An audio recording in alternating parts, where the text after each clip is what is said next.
Hello friends, welcome to our YouTube channel teaching exam overload. दोस्तों, आज के session के अंतर्गत आपकी जो सीटेट दिसंबर 2023 की क्लासेस चल रही हैं उसमें आज आपकी सीडीपी की नेक्स्ट क्लास है, जिसमें आज हम पहले सोशलाइजेशन को पढ़ेंगे, उसके बाद जेंडर को पढ़ेंगे, उसके बाद इन दोनों टॉपिक से जो प्रीवियस ईयर क्वेश्चन पूछे गए हैं सीडीपी में उनको सॉल्व करेंगे। तो आज का हमारा सेशन क्या है? सोशलाइजेशन का, फिर जेंडर या फिर लिंग का, उसके बाद इन दोनों टॉपिक से संबंधित पीवाईक्यू का। चलिए फिर सेशन को शुरू करने से पहले हमारी एक रिक्वेस्ट है कि हमारे चैनल को लाइक करें, सब्सक्राइब करें तथा ज़्यादा से ज़्यादा शेयर करें। चलिए फिर बिना किसी देरी शुरू करते हैं।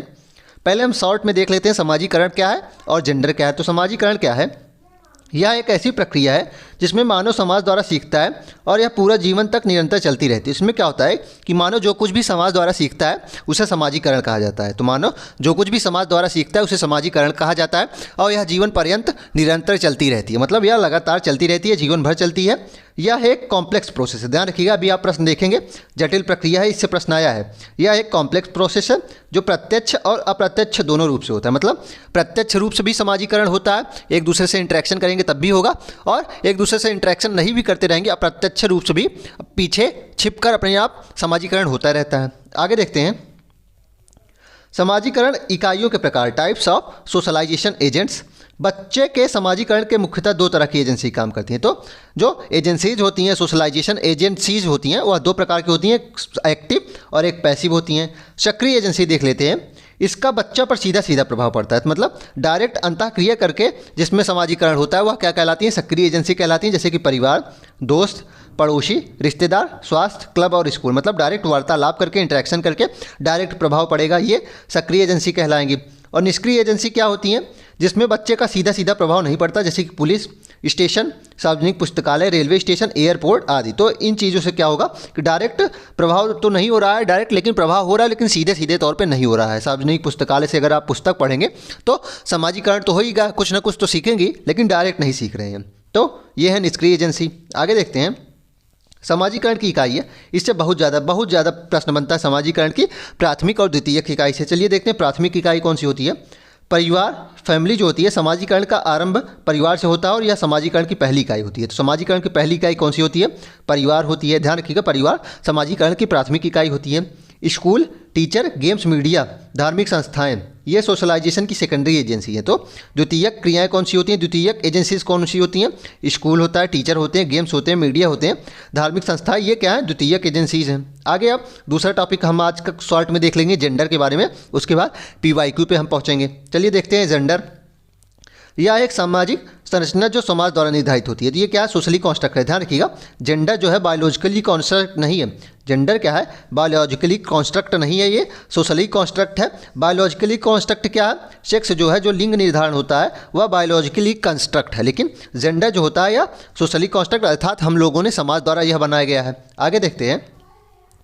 जेंडर बायस क्या होता है? लैंगिक पूर्वाग्रह क्या होता है? इसमें मेल और फीमेल में अंतर किया जाता है। इसमें क्या होता है कि मेल या फीमेल में किसी एक का ज़्यादा पक्ष ले लिया जाता है, उसे क्या कहते हैं? जेंडर बायस कहते हैं। बायस होना का मतलब ही होता है पक्षपात करना। इसमें क्या होता है, किसी एक पक्ष में आप ज़्यादा पक्षपात कर देते हैं। जैसे कि मान लीजिए आपका बेटा है, एक बेटी है, तो आप बेटी को ज़्यादा छूट दे देते हैं और बेटे को ज़्यादा दे देंगे, बेटी को कम दे देंगे। तो ये क्या है? पक्षपात आप कर रहे हैं। तो ये है जेंडर बायस। आगे देखते हैं।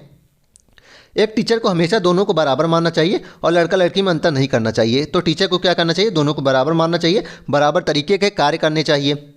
जेंडर स्टीरियोटाइप क्या होता है? रूढ़िवादिता क्या होता है? जो हमारा प्राचीन विचार होता है वही रूढ़िवादिता कहलाता है, अगर वह गलत होता है। जो चीज़ें या फिर तथ्य पहले से ही चलती आ रही हैं उसी को मानना जेंडर स्टीरियोटाइप कहलाएगा। तो जो चीज़ें पहले से चली आ रही हैं और वह गलत है तो वह जेंडर स्टीरियोटाइपिंग कहलाएगा, लैंगिक रूढ़िवादिता कहलाएगा। जैसे महिला घर के काम करती है और पुरुष बाहर के, और ऐसा मानना क्या है कि पुरुष भी तो घर के काम कर सकते हैं, ये क्या है? स्टीरियोटाइप हो जाएगा, क्योंकि पुरुष भी बाहर के काम कर सकते हैं, घर के काम कर सकते हैं, लेकिन लोगों का क्या मानना है कि महिलाएं ही घर का काम करेंगी, तो ये स्टीरियोटाइप हो जाएगा। आगे देखते हैं। अब हम समाजीकरण और लिंग, जो सोशलाइजेशन और जेंडर है, उससे संबंधित प्रीवियस ईयर क्वेश्चन, सारे जो क्वेश्चंस लगाएंगे हैं प्रीवियस ईयर है, एक भी अपनी तरफ से नहीं बनाया गया। प्रीवियस ईयर क्वेश्चन करेंगे तो आपको पता चलेगा कैसा पैटर्न है। तो सारे प्रीवियस ईयर क्वेश्चन है। चलिए देखते हैं इसमें पहला प्रश्न क्या है। पहला प्रश्न है कि बच्चों का सामाजिकरण एक सरल और रैखिक प्रक्रिया है। अभी आप ऊपर पढ़े थे सामाजिकरण कैसी प्रक्रिया है, सरल उसमें लिखा गया था, बताइए उसमें जटिल लिखा गया था ना, तो सरल तो होगा नहीं। आगे देखते हैं दूसरा क्या होगा, व्यवस्थित और सुव्यवस्थित होता। व्यवस्थित होगा, अगर जो सामाजिकरण होता वह व्यवस्थित होता तो माता पिता क्यों परेशान होते अपने बच्चे को किस माहौल में ले जाना है, कैसे दोस्त बनाना है, जो उनका फ्रेंड सर्कल है वह कैसा होना चाहिए, तो इसमें परेशान ना होते अगर व्यवस्थित ही होता। तो ये भी गलत हो जाएगा। एक जटिल और बहुआयामी प्रक्रिया है, बताइए जटिल और बहुआयामी प्रक्रिया है, ये हो सकता है। जटिल मैंने पढ़ा है ना कि जटिल है। निश्चित और स्थिर प्रक्रिया, निश्चित है, बताइए विकास तो निश्चित हो सकता है, स्थिर तो कुछ भी नहीं होता, स्थिर तो कुछ नहीं होता, तो ये भी गलत हो जाएगा। तो ऑप्शन कौन सा हो जाएगा, ऑप्शन नंबर सी सही हो जाएगा, एक जटिल और बहुआयामी प्रक्रिया है, तो ऑप्शन नंबर सी इसका सही उत्तर होगा। चलिए प्रश्न दूसरा देखते हैं। जेंडर प्रमुख रूप से एक निर्मित है, बताइए जो मैंने ऊपर पढ़ा है सारे क्वेश्चन बन चुके हैं, जैसे कि देख लीजिए जेंडर प्रमुख रूप से निर्मित है। बताइए मैंने क्या कहा है, जेंडर कैसा है, सोशली कॉन्स्ट्रक्ट है कि बायोलॉजिकली, जैविक, जैविक तो नहीं होगा, जैविक कॉन्स्ट्रक्ट क्या होता है, बायोलॉजिकली कॉन्स्ट्रक्ट क्या होगा, सेक्स हो जाएगा ना, तो ये नहीं होगा। सामाजिक चिकित्सीय होगा, नहीं ये भी नहीं होगा।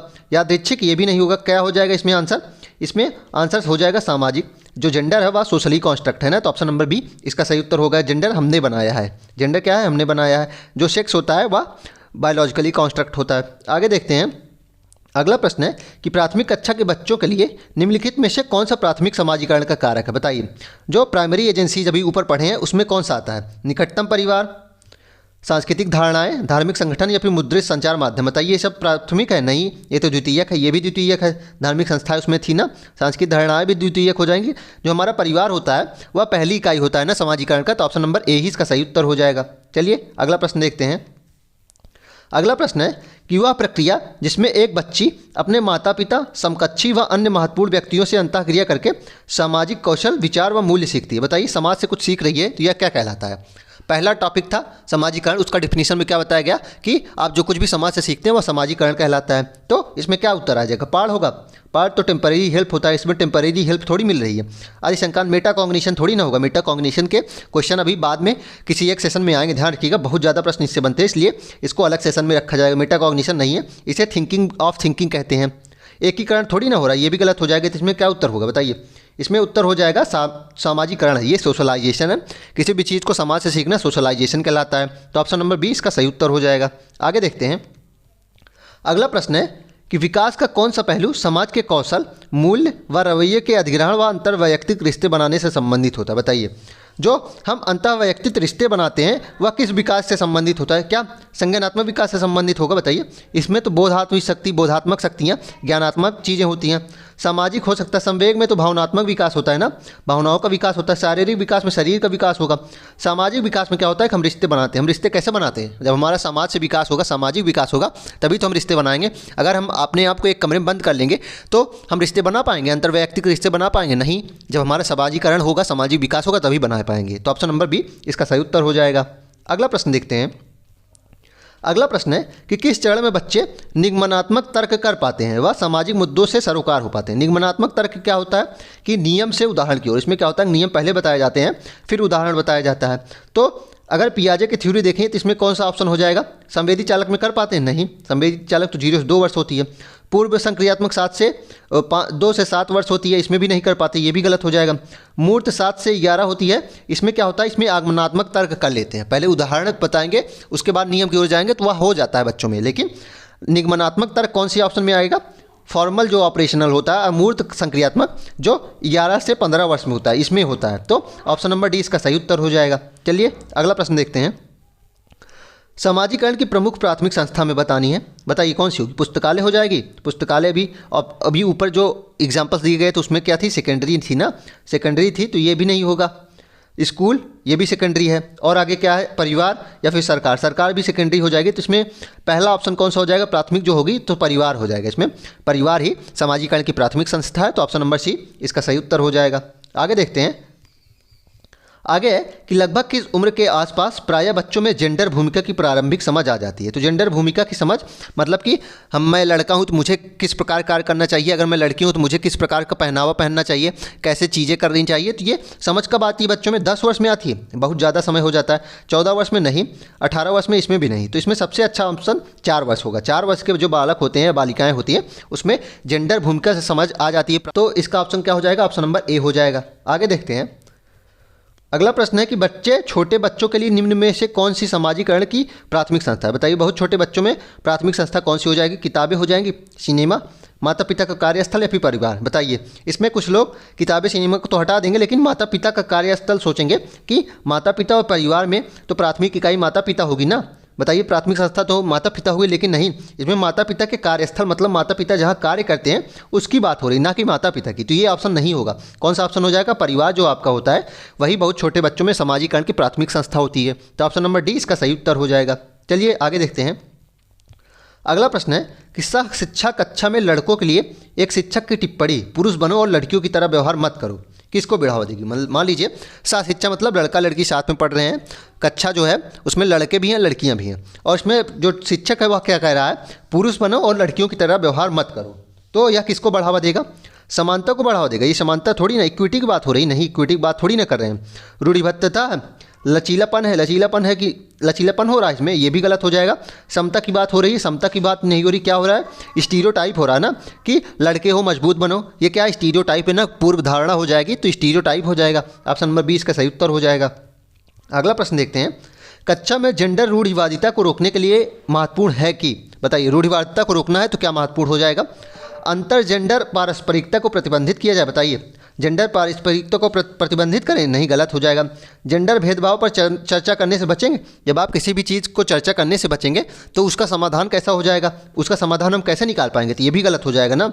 सी ऑप्शन क्या है कि ऐसे उदाहरण प्रस्तुत किए जाए जो उन रूढ़िवादिता को चुनौती दे। बिल्कुल, हमें ऐसे उदाहरण प्रस्तुत करने चाहिए जो रूढ़िवादिता को चुनौती दे, जैसे कि लड़का घर का काम कर रहा है, लड़की बाहर के जॉब कर रही है। तो ये क्या है? ऐसे उदाहरण हैं जो रूढ़िवादिता को चुनौती दे रहे हैं। तो ऑप्शन नंबर सी इसका सही उत्तर हो जाएगा। आगे देखते हैं। आगे है बहुत छोटे बालकों के लिए समाजीकरण की प्राथमिक संस्था। देखिए, ये प्रश्न बार बार आ रहा है। इसका मतलब क्या है कि मोस्ट रिपीटेड प्रश्न है, ये मोस्ट रिपीटेड क्वेश्चन है, इसको ध्यान रखिएगा। जो प्राथमिक और द्वितीयक संस्था से समाजीकरण से मोस्ट रिपीटेड क्वेश्चन ये आता है। बहुत छोटे बालकों के लिए समाजीकरण की प्राथमिक संस्था क्या हो जाएगी? बताइए, परिवार हो जाएगी ना। तत्कालीन परिवार जो होगा यही उत्तर हो जाएगा। तो ऑप्शन नंबर डी इसका सही उत्तर हो जाएगा। आगे देखते हैं। अगला असर्शन और रीजन का प्रश्न आ गया है, इंपॉर्टेंट है। बड़े क्वेश्चन आते हैं, इसलिए क्या होते हैं बच्चे डर जाते हैं, लेकिन ये डरने की बात नहीं है। इसमें कह रहा है कि माध्यमिक स्कूल में शिक्षकों को लड़कों को भाषा पढ़ने के बजाय गणित व विज्ञान के विषयों को पढ़ने के लिए प्रोत्साहित करना चाहिए। बताइए, इसलिए तो रूढ़िवादिता की बात हो गई ना, तो ये तो फॉल्स बात कह रहा है, ये फॉल्स बात कर रहा है, ये तो गलत बात है।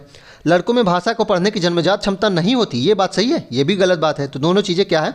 असर्शन और रीजन गलत है ना, दोनों बातें गलत कही जा रही हैं। तो कौन सा ऑप्शन हो जाएगा? ए और आर दोनों गलत है। तो ऑप्शन नंबर डी इसका सही उत्तर हो जाएगा। चलिए आगे देखते हैं।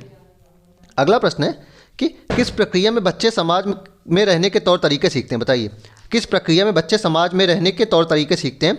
ऑप्शन ए है समायोजन से, ऑप्शन बी है अधिसंज्ञान से, ऑप्शन सी है समाजीकरण से, या फिर पृथक्करण से। पृथक्करण करना मतलब अलगाववादी होना।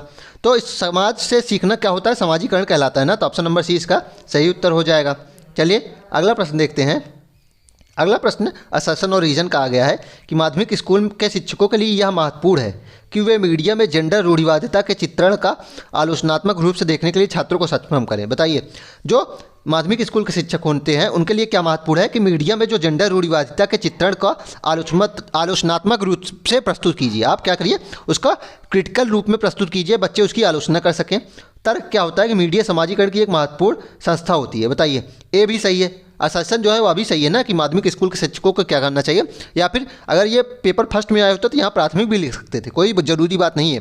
तो स्कूल के शिक्षकों के लिए क्या महत्वपूर्ण होता है कि मीडिया में जो जेंडर रूढ़िवादिता के चित्रण दिए जा रहे हैं, जैसे कि मान लीजिए कोई क्रीम का जो ऐड होगा, मान लीजिए किसी डिटर्जेंट का ऐड महिला ही कर रही, तो ये क्या है? जेंडर रूढ़िवादिता को दर्शा रहा है ना। तो इसमें क्या करना चाहिए कि आलोचनात्मक रूप से प्रस्तुत कीजिए शिक्षक, ताकि बच्चों में समझ बढ़ सके। तो ये भी बात सही कही जा रही है, और मीडिया समाजीकरण की महत्वपूर्ण संस्था होती है। तो दोनों सही है, और दोनों एक दूसरे को क्या कर रहे हैं? सहमत कर रहे हैं। तो ए और आर दोनों सही हैं, और आर ए की सही व्याख्या भी कर रहा है। ऑप्शन नंबर ए इसका सही उत्तर हो जाएगा। आगे देखते हैं। अगला प्रश्न है, ये देखिए इंपॉर्टेंट प्रश्न आ गया। जेंडर एक है जबकि लिंग एक संप्रत्यय है। इसको मैंने क्या किया, नोट्स आप देखिएगा, जो सीडीपी की क्लास की प्लेलिस्ट बनी है उसमें देखेंगे आप ऊपर, तो समाजीकरण वाले चैप्टर में हूबहू मैंने इसको बताया था। ये इस क्वेश्चन को डायरेक्ट बताया था कि क्वेश्चन बार बार आता है कि जेंडर क्या है। जेंडर क्या है?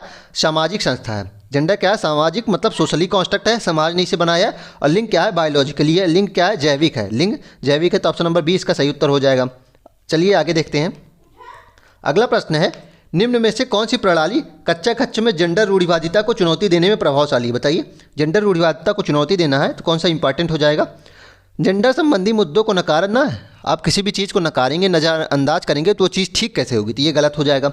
शिक्षिका को कक्षा में होने वाली गतिविधियों की जिम्मेदारी सभी बच्चों को बराबर देनी चाहिए, बिल्कुल बी हो सकता है। आगे देखते हैं, शिक्षिका को शारीरिक कार्य जैसे मैज को लगाना लड़कों को और हल्के कार्य, ये गलत बात है। इसमें क्या होगी? रूढ़िबद्धता की तो बढ़ाई हो रही है, रूढ़िबद्धता बढ़ रही है। डी क्या है? शिक्षिका को लड़कियों से गणित और विज्ञान में ज़्यादा अपेक्षा नहीं रखनी चाहिए, ये भी गलत बात है। ये भी क्या रूढ़िबद्धता को बढ़ा रहा है। तो ऑप्शन नंबर कौन सा सही हो जाएगा कि कार्य को बराबर बांटना चाहिए, जिम्मेदारियों को बराबर बांटी चाहिए। इससे क्या होगा? जेंडर रूढ़िवादिता को चुनौती मिलेगी। तो ऑप्शन नंबर बी इसका सही उत्तर हो जाएगा। चलिए अगला प्रश्न देखते हैं। वह प्रक्रिया जिसमें युवा पीढ़ी रोजमर्रा की अंतःक्रिया से सामाजिक प्रक्रियाओं को सीखती है क्या कहलाती है? बताइए। फिर से प्रश्न आ गया, बस क्या करिए देख लीजिए, इसमें भाषा बदली गई है। ये बार बार आ रहा है, तभी इस क्वेश्चन में इस पीडीएफ में रखा गया है, क्योंकि ये पीवाईक्यू है और बार बार इसका जो भाषा है वह बदल के दे रहा है। ऐसा नहीं है उसी क्वेश्चन को रिपीट कर रहा है। इसमें क्या बोला गया है कि युवा पीढ़ी रोजमर्रा की अंतःक्रिया से सामाजिक प्रक्रियाओं को सीख रही, तो वह क्या है? वह सामाजिकरण ही तो कहलाएगी। तो ऑप्शन नंबर सी इसका सही उत्तर हो जाएगा। आगे देखते हैं।